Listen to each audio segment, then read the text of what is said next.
All India radio के विदेश प्रसारण प्रभाग की हिंदी सेवा का ये है सोशल मीडिया कार्यक्रम। स्वीकार कीजिए नीलम मलकानिया का प्यार भरा नमस्कार। स्वागत आप सभी का। हमेशा की तरह इस एपिसोड में भी हम आपके लिए लेकर आए हैं कुछ संदेश, कुछ जानकारियां। बने रहिएगा हमारे साथ।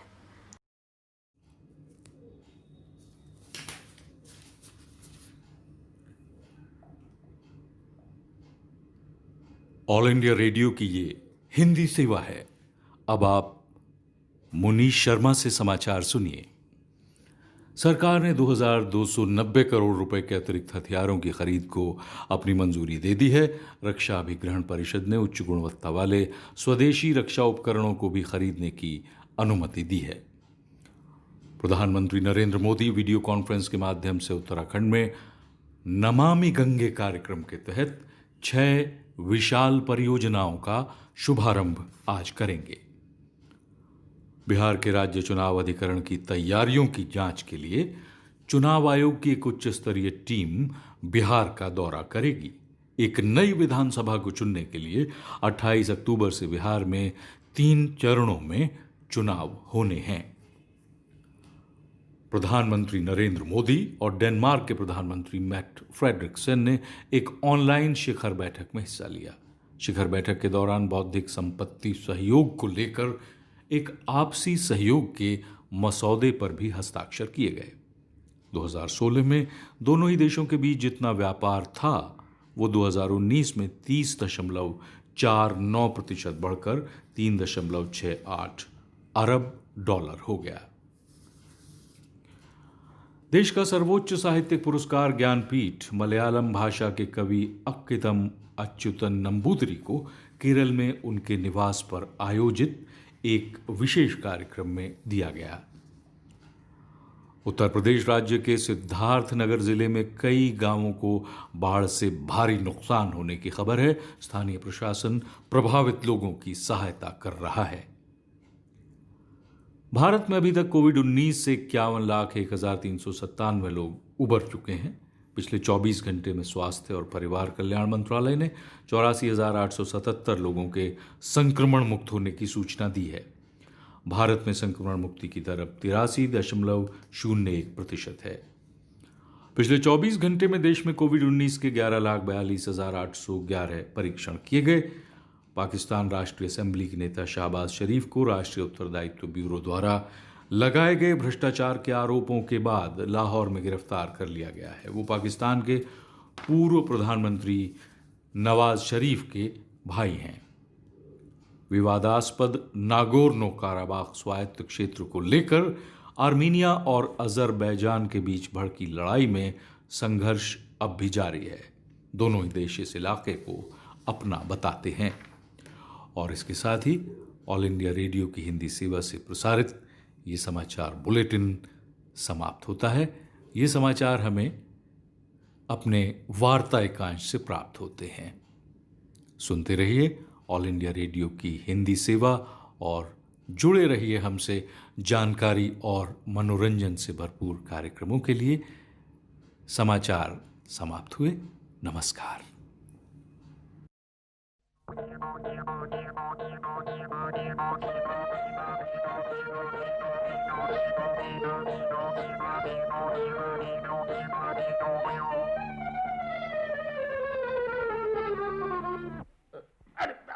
अरे तुम कौन हो तुम?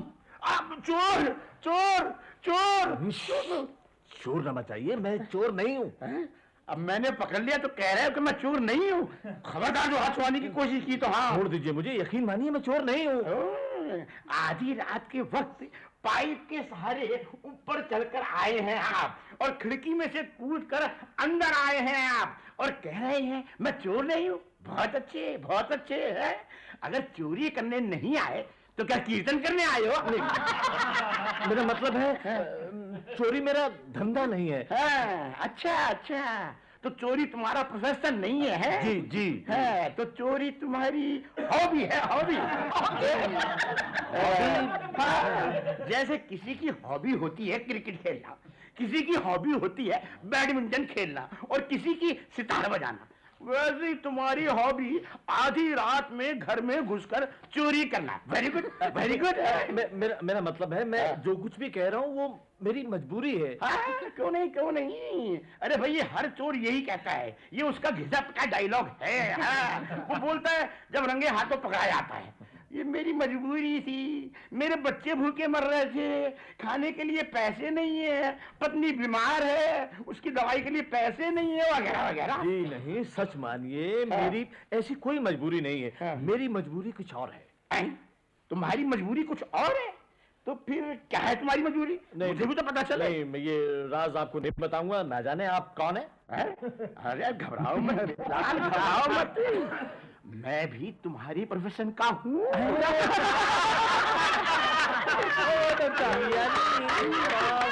यानी कि तुम भी चोर हो और तुम भी यहाँ चोरी करने आए हो? हाँ, और मैं भी तुम्हारी तरह मजबूर हूँ। लेकिन पहले तुम बताओ, तुम्हारी क्या मजबूरी है चोरी करने की? भाई तुम तो अपनी लाइन के निकल आए, तुमसे क्या छिपाना है। मैं एक सेकंड हैंड कार खरीदना चाहता हूँ। यानी कि तुम सेकंड हैंड कार खरीद रहे हो? हाँ, सौदा हो गया है, बयाना भी दे दिया है, लेकिन अब और पैसे नहीं है। तो फिर बैंक से लोन लेने की कोशिश की, लेकिन उनकी कागजी कार्रवाई बड़ी लंबी है, गारंटी भी मांगते हैं। और फिर मैंने सोचा कि रात में अगर एक दो घरों में घुसकर माल वाल हाथ लग जाए तो कार जल्दी खरीद लूं। वाह वाह वाह वाह वाह, यानी कि कार खरीदने के लिए चोरी है? ओहो, no lengthy procedure, no guarantee वाला प्रॉब्लम है।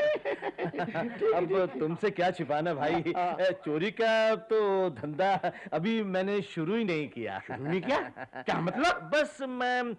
बस एक कार खरीद लूं, फिर मैं चोरी का धंधा बकायदा तौर पर शुरू करना चाहता हूँ। अच्छा। ठाठ से कार किसी मकान के बाहर खड़ी की, चोरी का सामान कार में रखा और फिर वहां से घर रवाना हो गए। वाह वाह वाह वाह वाह, लगता है हमारे देश का भविष्य काफी उज्जवल है। यहाँ चोर भी कारों में चोरियां करने जाएंगे। वंडरफुल, वंडरफुल है। मेरा तो यही प्रोग्राम है। हाँ, वेरी गुड, वेरी गुड। यानी कि हमारे देश में अमीर और गरीब के बीच में जो एक खाई है वो खत्म हो जाएगी। यहाँ सभी छोटे बड़े, अमीर गरीब, भले मानस, चोर उचक के ठाट से कारों में घूमेंगे।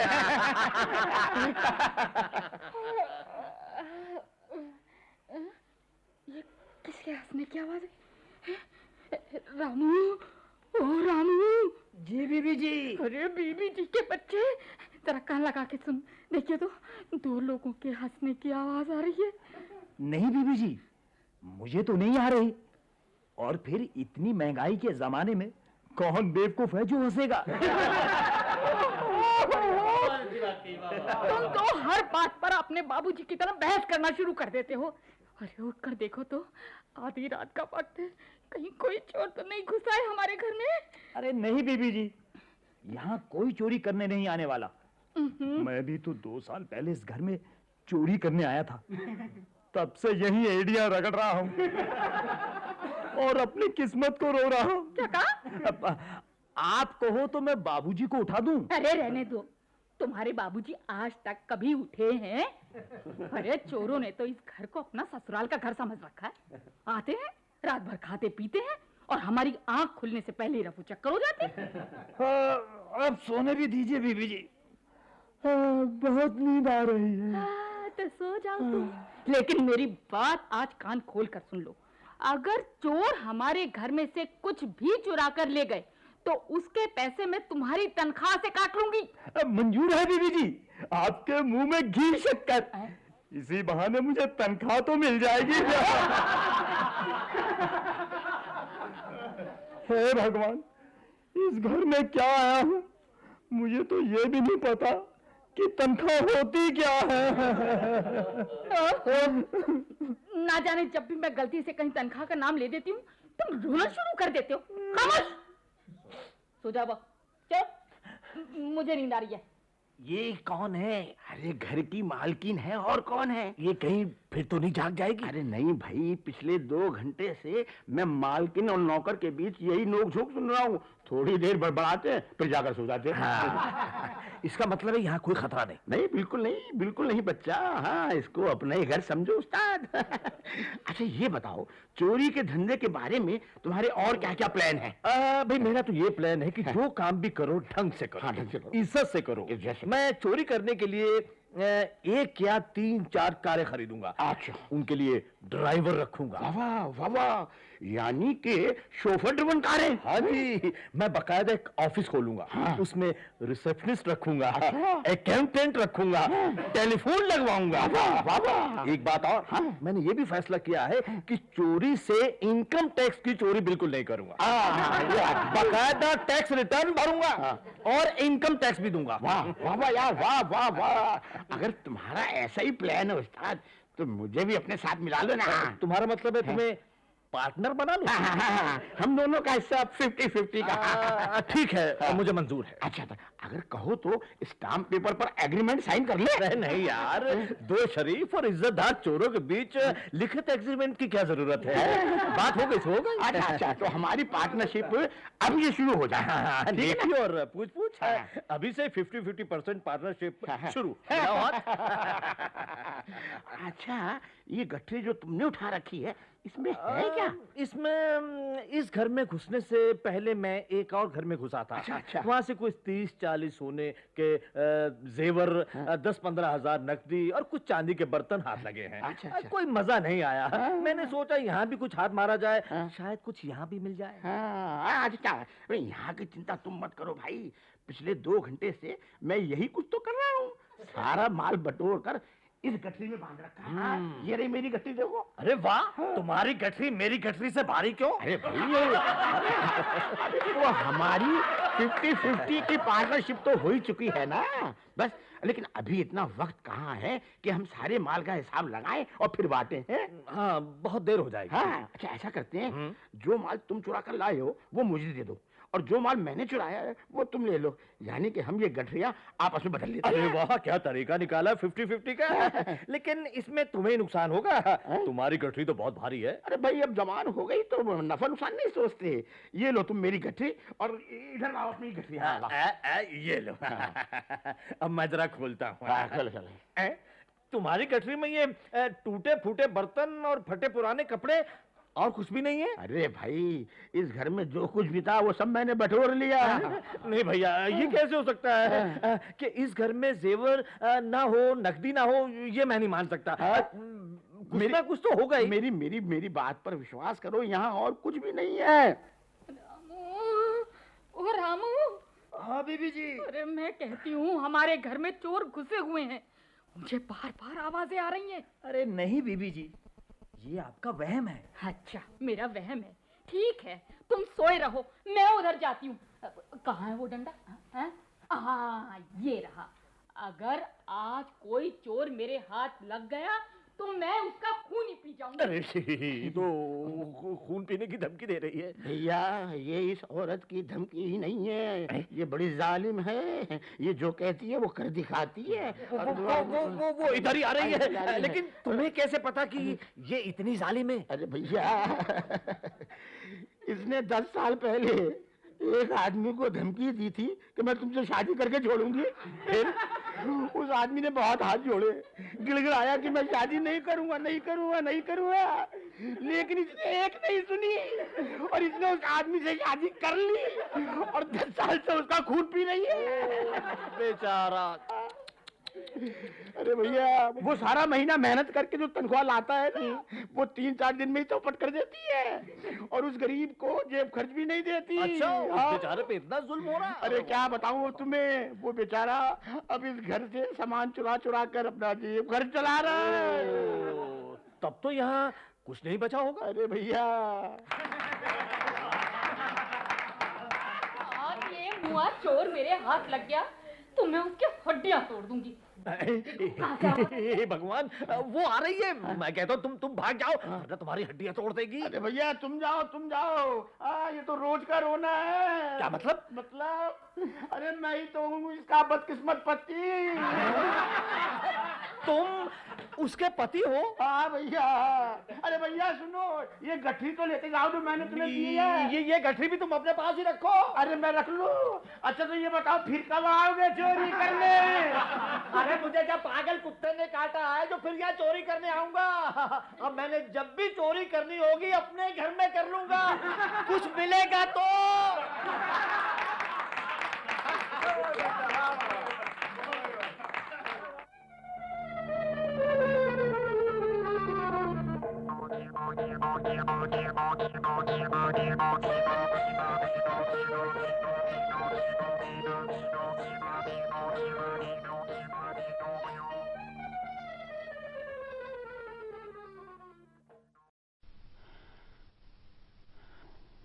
ये ऑल इंडिया रेडियो की हिंदी सेवा है। आइए सुनते हैं सामयिक वार्ता। विषय है, प्रधानमंत्री ने एक विस्तारित संयुक्त राष्ट्र का आह्वान किया। आलेख राजदूत अशोक कुमार मुखर्जी का है। वाचक हैं मनोज कुमार चौधरी। यूएन के 75वें वर्षगांठ शिखर सम्मेलन में अपने अवलोकन के बाद शांति, सुरक्षा तथा विकास के उद्देश्यों को एकीकृत करने वाले यूएन के भविष्य के लिए एक दृष्टिकोण की रूपरेखा देते हुए 26 सितंबर 2020 को प्रधानमंत्री नरेंद्र मोदी ने संयुक्त राष्ट्र महासभा को संबोधित करते हुए कहा कि संयुक्त राष्ट्र का मुख्य कार्य अधूरा है। इस दृष्टिकोण को साकार करने के लिए परिवर्तन की आवश्यकता केंद्र में रही। प्रधानमंत्री ने कहा कि 1945 में जिस संदर्भ में यूएन का गठन किया गया था, वो विगत 75 वर्षों में पूरी तरह से परिवर्तित हो चुका है। यूएन के एक संस्थापक सदस्य के रूप में भारत इस महान संस्थान की प्रासंगिकता को बनाए रखने के प्रति वचनबद्ध है। बहरहाल 21वीं सदी की आवश्यकताएं तथा चुनौतियां विगत की तुलना में पूरी तरह से भिन्न हैं। उन्होंने रेखांकित किया कि प्रतिक्रियाओं, प्रक्रियाओं तथा संयुक्त राष्ट्र के वास्तविक स्वरूप में सुधार समय की मांग है। इस सुधार के केंद्र में ये है कि असैन्य युद्ध तथा आतंकी हमलों समेत संघर्षों को रोकने में यूएन सुरक्षा परिषद की असफलता के कारण हजारों बच्चों समेत बहुत अधिक संख्या में साधारण लोग मारे गए हैं। इन संघर्षों के कारण करोड़ों लोग अपने मूल स्थान को छोड़ने पर बाध्य हुए और शरणार्थी का जीवन बिताने पर मजबूर हुए हैं। श्री मोदी ने कहा कि भारत के 1.3 बिलियन लोगों ने इन सुधारों के लिए लंबे समय तक इंतजार किया है। संयुक्त राष्ट्र सुरक्षा परिषद में निर्णय लेने के ढांचे में भारत को शामिल किया जाना इन सुधारों के पीछे का तर्क है। इस परिषद में भारत की स्थायी उपस्थिति विश्व के सबसे बड़े लोकतंत्र और विश्व की पूरी जनसंख्या के 18% हिस्से के प्रतिनिधि के रूप में भारत के अनुभव से संयुक्त राष्ट्र को लाभ उठाने योग्य बनाएगा। भारत की उपस्थिति वैश्विक कल्याण को प्राथमिकता देने वाले वसुधैव कुटुंबकम के इसके सभ्यतागत विचार को दर्शाते हुए एक परिवार के रूप में संयुक्त राष्ट्र के दृष्टिकोण को सशक्त बनाएगी। प्रधानमंत्री ने 2 अक्टूबर को मनाया जाने वाला अंतर्राष्ट्रीय अहिंसा दिवस तथा 21 जून को पालन किए जाने वाले अंतर्राष्ट्रीय योग दिवस में भारत की प्रायोजकता पर बल दिया। प्रधानमंत्री ने मानव तथा प्रकृति और सुस्थिर विकास के बीच शांति, एकता के प्रति भारत की वचनबद्धता के उदाहरण के रूप में आपदा लचीलेपन के मूलभूत संरचना गठबंधन तथा अंतर्राष्ट्रीय सौर गठबंधन पर बल दिया। चल रही कोविड-19 महामारी के दौरान की स्थिति का स्मरण करते हुए प्रधानमंत्री ने कहा कि भारत ने 150 से अधिक देशों को आवश्यक औषधियां भेजी हैं। उन्होंने समुदाय को आश्वस्त किया कि वैश्विक स्तर के टीका उत्पादन तथा सुपुर्दगी क्षमता प्रयोग में लाए जाएंगे, जिसमें सभी देशों में इन टीकों की सुपुर्दगी के लिए कोल्ड चेन तथा भंडारण क्षमताओं को बढ़ाना शामिल है। महामारी के बाद की स्थिति के लिए भारत ने एक आत्मनिर्भर भारत के एक दृष्टिकोण की घोषणा की थी, जो वैश्विक अर्थव्यवस्था को प्रभावी रूप से बढ़ाएगा। प्रधानमंत्री मोदी ने परिवर्तनकारी परिवर्तन को सूचीबद्ध किया था, जिसने विगत 5 वर्षों में औपचारिक वित्तीय क्षेत्र में प्रवेश करने के लिए भारत के करोड़ों लोगों को प्रेरित किया। खुले में शौच से मुक्ति दिलाई तथा इस कारण लोगों को निःशुल्क स्वास्थ्य देखभाल सेवाओं की सुविधा मिली। उद्यमशीलता तथा नेतृत्व को बढ़ावा देकर महिलाओं का सशक्तिकरण, सूक्ष्म वित्तीय व्यवस्था तक पहुंच तथा भुगतान सहित मातृत्व अवकाश भारत की भेदभाव रहित विकास नीतियों के अभिन्न अंग रहे हैं। प्रधानमंत्री ने कहा कि भारत डिजिटल लेन देन करने वाले अग्रणी देशों में से एक है तथा उन्होंने स्मरण करते हुए कहा कि अपने विकास के अनुभवों को साझा करने में भारत ने कभी संकोच नहीं किया है। प्रधानमंत्री ने संयुक्त राष्ट्र की विस्तारित भूमिका के लिए भारत के महत्वपूर्ण योगदानों पर बल दिया। विश्व की शांति को बनाए रखने के लिए लगभग 50 शांति रक्षक अभियानों में सुरक्षा परिषद द्वारा तैनात यूएन शांति रक्षकों में शहीद होने वाले सैनिकों में भारत के अधिकतर बहादुर सैनिक शामिल हैं। पड़ोस पहले की नीति तथा एक्ट ईस्ट नीति क्षेत्र में सभी के लिए सुरक्षा तथा विकास तथा हिंद प्रशांत पर इसके दृष्टिकोण जैसी भारत की विदेश नीति पहल वैश्विक शांति तथा सहयोग के प्रति इसकी वचनबद्धता से प्रेरित रही है। अगले वर्ष जनवरी महीने से यूएन सुरक्षा परिषद के लिए भारत का चयन करने के लिए अंतर्राष्ट्रीय समुदाय को धन्यवाद देते हुए प्रधानमंत्री ने पुष्टि की कि समूचे विश्व के हित के लिए भारत अपने समृद्ध विकासात्मक अनुभवों को साझा करेगा। ये संयुक्त राष्ट्र के सशक्तिकरण तथा स्थिरता में विश्व कल्याण के लिए आवश्यक योगदान देगा।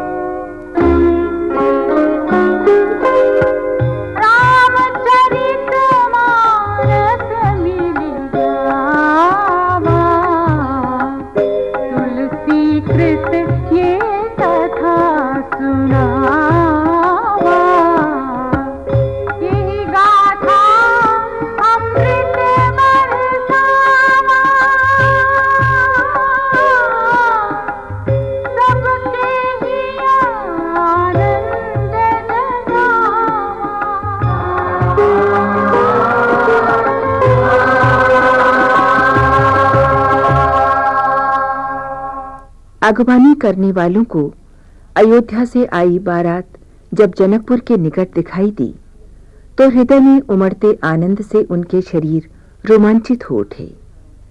धूमधाम से बारातियों का स्वागत किया गया। राजा जनक ने बारातियों के लिए दूध, ठंडे शरबत, जल आदि तथा भांति-भांति के पकवानों से सजे थाल परात भिजवाए। वस्त्राभूषणों तथा बहुमूल्य मणिमाणिकों से लदे पशु पक्षी, घोड़े, हाथी भी भिजवाए गए। अगवानी करने वाले और बाराती नगर के बाहर इस प्रकार मिल रहे हैं मानो आनंद के दो सागरों का मिलन हो रहा हो। देव सुंदरियां फूलों की वर्षा करती हुई मंगलाचार कर रही हैं। देवता आनंद मग्न होकर नगाड़े बजा रहे हैं। बारात को सुरुचिपूर्ण ढंग से सजाए गए सभी सुविधाओं वाले जनवासे ले जाया गया। बारात के जनकपुर पहुंचने का संवाद सुनकर अंतःपुर में सीता जी ने मन ही मन सभी सिद्धियों का स्मरण किया और उन्हें बारात के स्वागत सत्कार के लिए भेजा।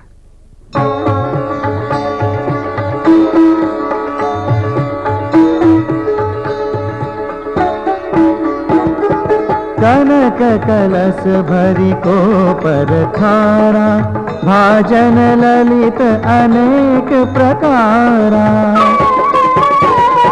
भरे सुरासम सब पकवाने, नाना भांति न जाई बखाने। फल अनेक वर वस्तु सुहाई, हर्षि भेट हित भूप पठाई। भूषण बसन महामणि नाना, खग मृग हय गय बहु विधि जाना। मंगल सगुन सुगंध सुहाए, बहुत भांति महिपाल पठाए। दधि चिउरा उपहार अपारा, भरी भरी कांवरी चले कहारा। अगवानन जब दीखी बराता, उर आनंद पुलक भर गाता। देखी बनाव सहित अगवाना, मुदित बरातिन हने निसाना। हर्षि परस पर मिलन हित, कछुक चले बग में। जनु आनंद समुद्र दुई, मिलत बिहाई सुबेल।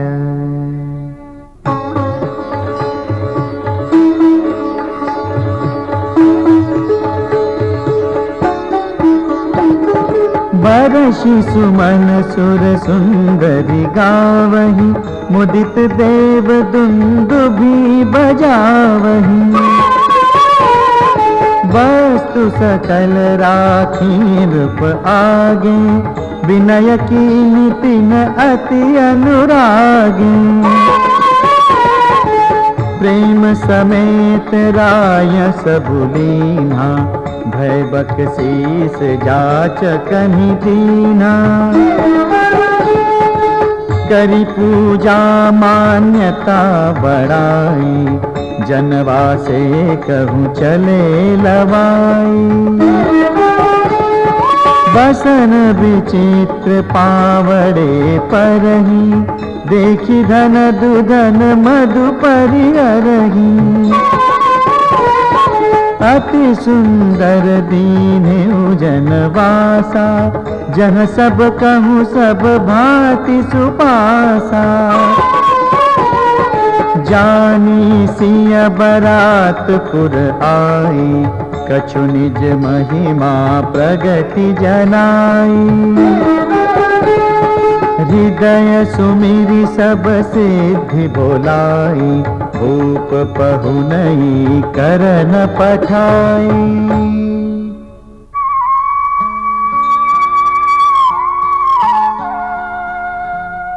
सिद्धि सब सिय आयसु अकनि, गई जहाँ जनवास।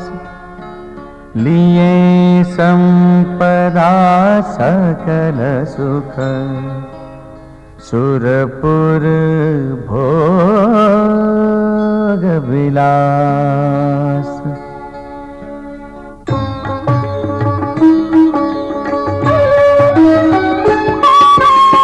निज निज बास बिलो की बराती, सुर सुख सकल सुलभ सब भांति। विभव भेद कछु को न जाना, सकल जनक कर करहि बखाना।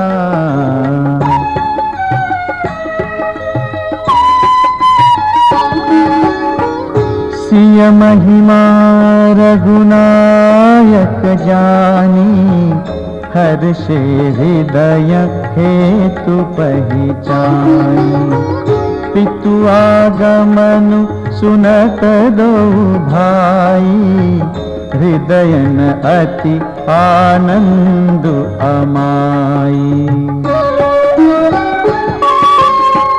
सकुचन कही न सकत गुरु पाही, पितु दर्शन लालचु मन माही।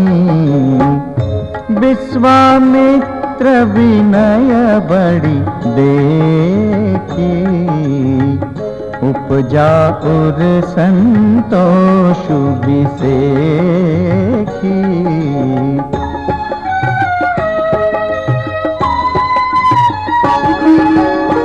हर्षि बंधु दो हृदय लगाए, पुलक अंग अम्बक जल छाए। चले जहाँ दशरथ जनवासे, मनहु सरोवर तके उपियासे।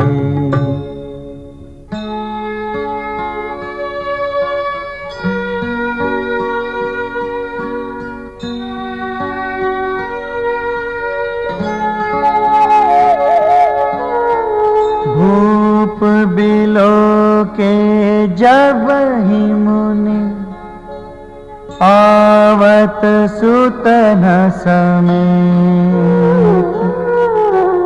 उठे हर्षि सुख सिंधु महु, चले था हसीलेत।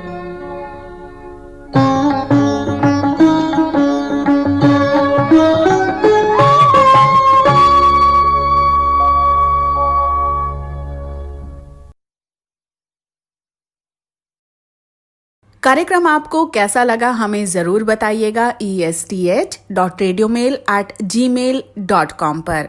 अपना ध्यान रखिए, अपने परिवार का ध्यान रखिए। अगले अंक में हम फिर हाजिर होंगे। अब मुझे यानी नीलम मलकानिया को दीजिए इजाजत। नमस्कार।